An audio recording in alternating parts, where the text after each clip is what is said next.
bonjour à tous et bienvenue à un autre épisode des Berceuses occultes. Cette semaine, on s'intéresse au grimoire Le Petit Albert. C'est un grimoire de magie du genre naturel et kabbalistique. C'est un ouvrage qui fait un peu sourire. Disons-le, c'est beaucoup plus soft et sympathique que le Dragon Rouge, par exemple. On n'y parle pas de magie noire, puis on ne retrouve pas de formules ou de concoctions promettant de nuire mortellement à autrui. Puis nuire mortellement à autrui, c'est pas tout à fait sympathique. Par contre, il y a certaines formules qui sont moralement discutables, parce qu'en gros, elles servent à tromper. Bon, je m'explique. On y retrouve entre autres une formule qui permet au vin gâté de retrouver sa fraîcheur en ajoutant des épices. Si le but c'est de vendre un vieux vin dégueulasse, ben c'est pas tout à fait honnête, disons-le. C'est un peu la même chose avec la formule qui permet de doubler la quantité de production de poivre en la mélangeant avec d'autres ingrédients. Bref, la pire pratique du livre, c'est certainement celle promettant de rendre un individu impuissant en nouant l'aiguillette. Puis nouer l'aiguillette, c'est pas cool. Le livre est surtout connu par le fait qu'on y explique la fabrication de la fameuse main de gloire, probablement l'élément le plus macabre de l'ouvrage, sinon il fait plus figure de livre de recettes ésotériques que de grimoire occulte. Et ça, malgré ce qu'en disait bien l'Église à l'époque, hein? On peut y découvrir toutes sortes de recettes secrètes pour réussir en amour, se prémunir de maladies, pour obtenir la richesse et l'abondance. On y retrouve plein de secrets surprenants. On y découvre également les directives pour fabriquer différents talismans kabbalistiques, ainsi que plusieurs parfums. Bon, c'est des parfums pour attirer les gnomes, mais quand même. Je dirais qu'il s'agit d'un grimoire qui a été rédigé en ciblant un marché de fermiers. Certainement pas l'élite de la société de l'époque. Une bonne partie de ces fameux secrets sont surtout pratiques au quotidien d'une population agricole et paysanne, du genre empêcher les oiseaux de manger les semences, augmenter l'efficacité des récoltes, attraper plus de poissons, fabriquer du savon, faire avancer les chevaux plus vite. Évidemment, pour la plupart, les recettes ont peu d'intérêt par elles-mêmes, je suppose, sauf peut-être de faire sourire. Par contre, leur existence donne une bonne idée des préoccupations de l'époque, qui est quand même assez intéressant historiquement parlant. Il est aussi intéressant de constater qu'on n'arrive pas encore tout à fait à différencier magie, religion et science. De toute évidence, conceptuellement parlant, on n'est pas encore rendu là.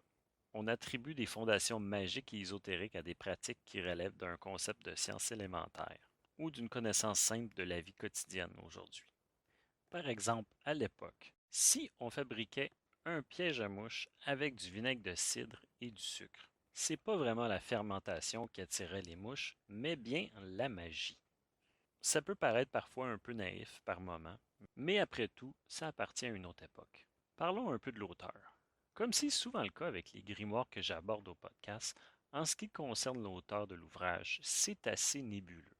On a essayé de l'attribuer malhonnêtement à Saint Albert le Grand, Albert de Cologne, là, pour ses cousins et ses cousines.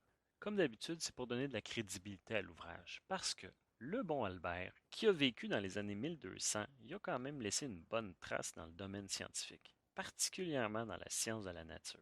C'était aussi un philosophe, un théologien réputé, bref, c'était pas un nobody. Donc, rien de bien étonnant qu'on a tenté de lui attribuer l'écriture. C'est pas la première fois qu'un manège du genre est tenté dans le domaine des grimoires. L'attribution frauduleuse la plus populaire, c'est certainement celle du roi Salomon, à qui on attribue un bon nombre de textes occultes dont il est probablement pas l'auteur. Sinon, il y a aussi celle du pape Honorius III, pour le grimoire du pape Honorius, qui est très peu probable aussi. En ce qui concerne le petit Albert, il n'est pas trop difficile de déceler la bullshit dans tout ça. Dans le livre, on fait référence à plusieurs reprises à Paracelse, un médecin alchimiste né en 1493. De toute évidence, Albert le Grand n'aurait pas pu le connaître, il était mort depuis déjà 200 ans quand Paracelse est né. Et il y a d'autres mentions qui font qu'en termes de temps, ça ne fonctionne pas. Donc, c'est pas lui. L'apparition du livre, sa première édition, daterait du 17e siècle, plus précisément vers les alentours de 1660. C'est un livre qui a connu un succès quand même assez surprenant, surtout compte tenu du fait qu'il a été distribué principalement clandestinement, à cause de la censure et des restrictions légales sur les publications ésotériques à l'époque. Pour un livre distribué par Colportage, c'est un beau succès. La raison en est quand même assez simple, c'est que de toute évidence, le livre s'adresse beaucoup plus à monsieur et madame tout le monde, en comparaison par exemple au Dragon Rouge. Disons que c'est un livre qui propose des solutions à des maux du quotidien. Donc à l'époque, les vendeurs ambulants devaient mettre l'accent sur le côté pratique de l'ouvrage, tout en vantant ses mystères et sa rareté. Parce que j'ai pas de difficulté à croire que pour un paysan, c'était quand même excitant de posséder un livre interdit. Comme j'ai dit plus tôt, la première édition date de 1660. Toutefois, le livre a été très souvent réédité dû à sa popularité. Nouvelles versions illustrées, corrigées, commentées. C'est difficile de savoir exactement combien il y a eu de versions. Il y a aussi également une certaine confusion qui plane entre le petit Albert et le grand Albert. On peut penser que le grand Albert serait une version corrigée avec des ajouts aux textes originaux. Par contre, c'est pas le cas. En fait, il s'agit de deux livres complètement différents. Je compte me pencher sur les secrets admirables du grand Albert dans un prochain épisode. En fait, les deux livres, à l'époque, se vendaient souvent en bundle. On possédait donc le petit et le grand Albert. Pour compliquer un peu plus les choses, le petit Albert peut aussi être confondu avec le livre Le véritable petit Albert de l'auteur québécois Joseph Norbert Duquette, un livre qui a été publié en 1861 et republié en 1881. Il ne s'agit pas, dans ce cas-ci, d'un grimoire, mais bien d'un ouvrage qu'on pourrait encore qualifier de sceptique. Dans le véritable petit Albert, on parle entre autres de la poule noire, du dragon rouge, du petit Albert. Et puis, les propos sont pas très gentils. En gros, ce qu'on dit, c'est que ces grimoires-là, c'est un gros ramassis de bullshit. Mais d'un autre côté, l'utilisation du nom du petit Albert dans le titre, c'est peut-être un peu opportuniste et ça surfe sur la vague de la popularité des livres occultes. C'est mon avis personnel. Par contre, ce qu'il y a d'intéressant avec le véritable petit Albert, c'est qu'il a un peu éclairé certaines questions que j'avais alentour des grimoires et leur publication au Québec. Dans un épisode précédent, on a parlé de l'influence d'un livre de Philippe Aubert de Gaspé. Et dans l'histoire, on fait la mention d'un grimoire d'alchimie baptisé Les ouvrages d'Albert le Petit. C'est quand même très similaire au petit Albert. Ça m'a amené à me questionner sur la présence et la disponibilité des grimoires occultes au Québec dans les années 1800. Et le véritable Petit Albert et son auteur ont un peu répondu à ma question. Bon, si on fouille sur le net, on ne trouve pas grand-chose sur Joseph Norbert Duquette. Par contre, si on fouille un peu les archives nationales, on peut trouver un peu qu'est-ce qu'il a écrit puis qu'est-ce qu'il faisait dans la vie. Puis là, on peut en apprendre un peu sur l'intérêt autour des grimoires à l'époque. Il y a un article de journaux qui a attiré mon attention dans le journal L'Événement, sorti le 19 mai 1881, justement pour la réédition du livre. Bibliographie. Monsieur Joseph Norbert Duquette vient de publier une seconde édition du véritable Petit Albert, ou Le Trésor du Peuple. La première édition fut publiée il y a déjà 20 ans et obtint un succès immense. Un ouvrage qui est dédié aux ouvriers et aux cultivateurs est destiné à combattre les erreurs pernicieuses répandues parmi le peuple par des livres qui obtiennent malheureusement trop d'encouragement de la part des artisans et des cultivateurs en particulier. Il donne les moyens réels de parvenir à se quérir au moins une honnête aisance. Et ces moyens sont le travail et l'économie. Ce livre contient plus d'une quantité de matières nouvelles qui seront de la plus grande utilité au peuple. Chose en même temps qui est loin de nuire, le style est facile et amusant. Nous souhaitons à la seconde édition de cet ouvrage populaire le même encouragement qu'a reçu la première et même davantage. Bon, présenté comme ça laisse penser que le petit peuple s'intéressait quand même au grimoire, dans le but un peu naïf de s'enrichir facilement. L'auteur du livre était également un éditeur qui a œuvré pour le journal Le Canadien.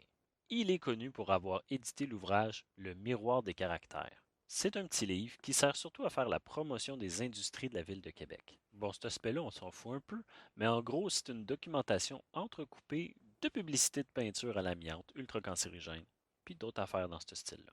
Toutefois, ce qui m'a marqué, c'est justement la préface qui est écrite par Joseph Norbert Duquette. Notre bon monsieur Duquette cite Jacques de Plancy, qui est un auteur connu pour ses ouvrages consacrés à l'occultisme. C'est l'auteur, entre autres, du fameux Dictionnaire infernal. Ça laisse voir un certain intérêt pour l'occulte, à mon avis. Pour finir ma sortie de route au sujet de M. Duquette, j'irai d'un petit extrait du véritable Petit Albert, qui nous donne encore quelques indications sur l'intérêt à l'époque.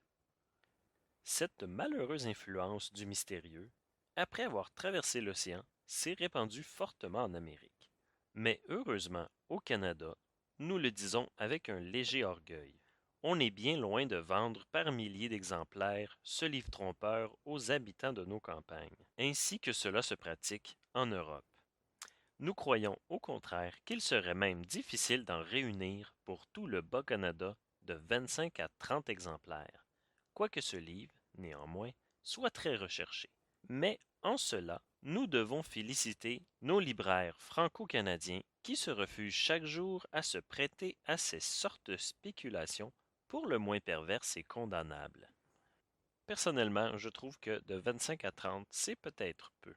Si c'était le cas, je vois pas vraiment l'intérêt du véritable Petit Albert. Mais en même temps, il fait pas juste référence au Petit Albert, mais il parle aussi de d'autres grimoires qu'on peut retrouver au Québec.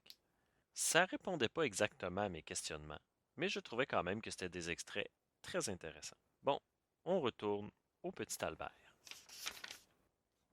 Parlons un peu de sa structure maintenant. C'est un peu un ramassis de recettes de talismans et d'autres fabrications. Il y a quand même un peu d'ordre, mais pas tant. Le livre commence avec des recettes pour réussir en amour, avec sa libido, et ensuite avec des recettes qui ont des utilités un peu plus agricoles. On y retrouve une panoplie de recettes de parfums pour attirer, comme j'ai dit plus tôt, les gnomes, qui sont les gardiens des trésors. Il y a des fabrications de tromperies, comme la fausse mandragore et la tête de Saint-Jean. Ensuite, on retrouve plusieurs sortes de concoctions de chandelles magiques, dont la fameuse main de gloire, ainsi que la façon de se protéger de son influence. Ensuite, on parle d'anneaux magiques et on a quelques recettes pour préserver la santé. Petite confession ici, c'est l'un de mes grimoires préférés. On y retrouve une certaine naïveté qui fait sourire. En gros, on s'ennuie pas en le lisant. Sur ce, on va le parcourir un petit peu. Commençons par une bonne recette pour réussir en amour. Tirez de votre sang un vendredi du printemps. Mettez-le à sécher au four dans un petit pot, avec les 2 couillons d'un lièvre et le foie d'une colombe. Réduisez le tout en poudre fine et faites avaler à la personne sur qui vous aurez quelques dessins, environ la quantité d'une demi-drachme. Si l'effet ne suit pas à la première fois, réitérez jusqu'à 3 fois. Autre pour l'amour. Si le mari trouve que sa femme soit de complexion froide et ne se plaise au déduit, qu'il lui fasse manger les couillons d'oie et le ventre d'un lièvre assaisonné de fines herbes, et de temps en temps des salades où il y a beaucoup de roquettes, de satyrion et de céleri au vinaigre au sang. Fait que dans le fond, c'est plus comme une invitation à faire un petit souper, une petite attention qui peut-être, qui sait, réchauffera le cœur de la dame. Bon, cuisiner des couilles d'oie serait pas la première chose que je ferais, mais à l'époque, paraît-il que c'était un repas comme un autre. Pour nouer l'aiguillette, ayez la verge d'un loup nouvellement tué, étant proche de la portée de celui que vous voudrez lier. Vous l'appellerez par son nom. Aussitôt qu'il aura répondu, vous lierez ladite verge du loup avec un lacet de fil blanc. Il fera rendu si impuissant à l'acte de Vénus qu'il ne le serroie pas davantage s'il est toi châtré. Bon, ici, on avait une construction de phrase un peu à l'ancienne. C'est pas toujours évident. Mais bon, ça fait un peu le charme après tout. Mais là, c'est bon, on a parlé de comment nouer l'aiguillette. Mais dans le livre, il y a aussi une façon de contrer l'aiguillonnage de l'aiguillette. Hein? Contre le charme de l'aiguillette nouée, nos anciens assurent que l'oiseau que l'on appelle le pivert est un souverain remède contre le sortilège de l'aiguillette nouée. Si on le mange rôti à jeun avec du sel béni, si on respire la fumée de la dent brûlée d'un homme mort depuis peu, on sera pareillement délivré du charme. Le même effet arrive si l'on met du vif argent dans un chalumeau de paille d'avoine ou de froment, et que l'on mette celui-ci sous le chevet du lit où se couche celui qui est atteint de ce maléfice. Si l'homme et la femme sont affligés de ce charme, il faut pour être guéri que l'homme pisse à travers l'anneau nuptial. Eh bien. Bon, un chalumeau de paille, en fait, c'est une expression qui veut dire que c'est très fragile et que ça brise facilement. Ça tire son origine d'un instrument de musique primitif qui était fait à partir de paille d'avoine. Et dans ce cas-ci, on parle littéralement de l'instrument de musique. Du moins, c'est ce que je pense.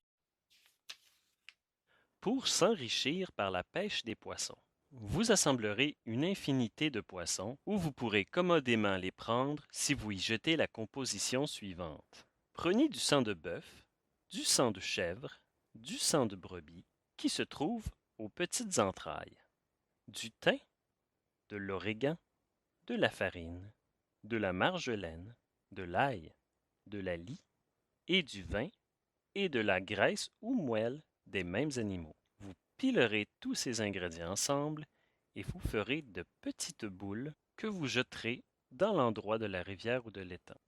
Et vous ferez merveille. Ici, j'ai pas beaucoup de misère à croire que ça fonctionne. Ça me rappelle dans ma jeunesse, quand j'allais à la pêche avec mon père. Quand on utilisait des appâts artificiels, on les trempait dans une espèce de petit liquide qui attirait les poissons. J'attendais tout le temps que mon père aille le dos tourné pour vider le contenu de la bouteille dans notre spot de pêche.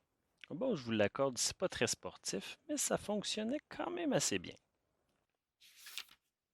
Pour empêcher que les oiseaux ne gâtent les semailles en mangeant les graines, il faut avoir le plus gros crapaud qu'on l'on puisse trouver. On l'enfermera dans un pot de terre neuf avec une chauve-souris et l'on écrira en dedans du couvercle du pot ce mot assis chèque avec du sang de corbeau.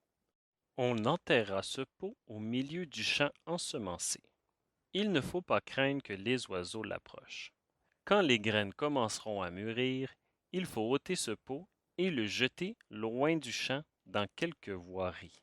Bon, qui n'a pas fait ça dans son petit jardin de ville? En fait, ce qu'il nous faudrait ici, c'est plus une formule pour empêcher les écureuils de manger nos tomates. Bon, maintenant, on va parler un peu des chandelles magiques. Assez souvent, les chandelles magiques servent à créer des illusions. C'est le cas dans le petit Albert. Voici la manière de faire un cierge magique, au moyen duquel celui qui le tiendra allumé paraîtra sans tête. Vous prendrez la peau dont un serpent s'est nouvellement dépouillé, de l'orpiment, de la poix grecque, du rue pontique, de la cire vierge et du sang d'un âne. Vous broyerez toutes ces choses ensemble, vous les mettrez à bouillir à petit feu durant 3 ou 4 heures, sans un vieux chaudron plein d'eau de marais, puis les laissant refroidir, vous séparerez la masse de vos drogues avec de l'eau. Vous en composerez le cierge, dont le lumignon sera de plusieurs fils d'un liqueux où un mort aura été enseveli. Quiconque allumera ce cierge en sera éclairé et apparaîtra sans tête. Ici, la formulation est un peu bizarre. Bon, il y a d'autres fabrications de chandelles, dont entre autres une chandelle qui permet de faire taire les grenouilles, ce qui est quand même assez pratique en camping. Il y en a une autre qui permet aux occupants d'une pièce de prendre l'apparence de grands éléphants ou de chevaux. Donc, en gros, rien de mieux que quelques bonnes chandelles magiques pour égayer les soirées. Rien de plus divertissant que de voir mon oncle Gilles faire son coup du monsieur pas de tête en terrifiant les enfants. Bon. Sur ces bons mots, on va passer à un incontournable du petit Albert, la main de gloire.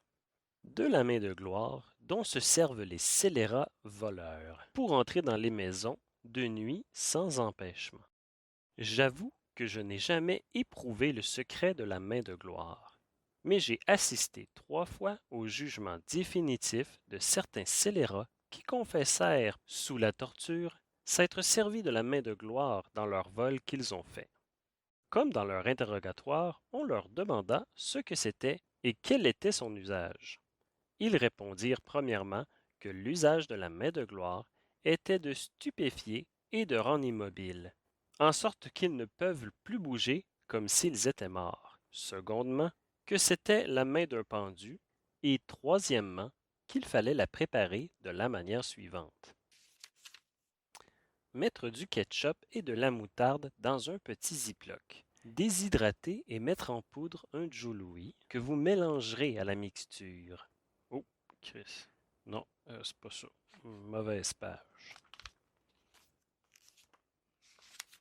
Il me semblait aussi. On prend la main droite ou la gauche d'un pendu exposé sur le chemin. On l'enveloppe dans un morceau de drap mortuaire dans lequel on le presse bien, pour faire rendre le peu de sang qui paroit être resté. Puis on la met dans un vase de terre avec du zima, du salpêtre, du sel et du poivre long. Le tout bien pulvérisé. On la laisse durant 15 jours dans un pot. Puis, l'ayant tirée, on l'expose au grand soleil de la canicule, jusqu'à ce qu'elle soit devenue bien sèche. Si le soleil ne suffit pas, on la met dans un four qui soit chauffé avec de la fougère et de la verveine. Puis l'on compose une espèce de chandelle avec de la graisse du pendu, ainsi que de la cire vierge et du sisame de Laponie.